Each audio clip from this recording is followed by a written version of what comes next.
ساتھیو السلام علیکم ورحمۃ اللہ وبرکاتہ۔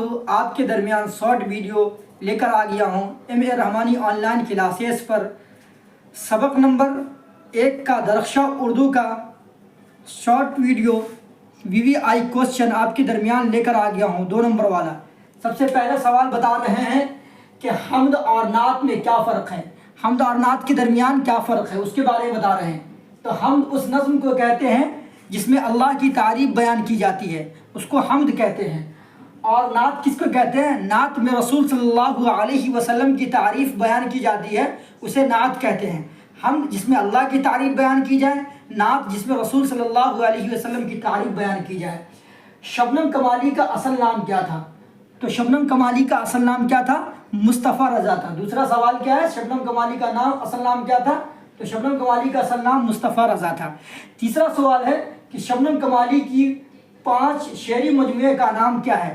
تو سب سے پہلا نام ہے انوار عقیدت، ریاض عقیدت، فردوس عقیدت، صباح عقیدت، ضیاء عقیدت۔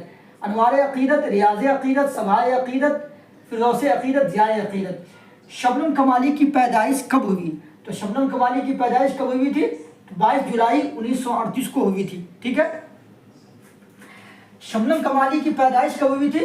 تو شبنم کمالی کی پیدائش 22 جولائی 1938 کو ہوئی تھی۔ سوال نمبر 5، کائنات کی تخلیق کس نے کی ہے؟ یعنی کائنات کو کس نے بنایا ہے، کس نے پیدا کیا ہے؟ تو کائنات کی تخلیق اللہ تعالیٰ نے کی ہے۔ آپ کی نصاب میں شامل حمد اجزا وزل کے مصنف کا نام کیا ہے؟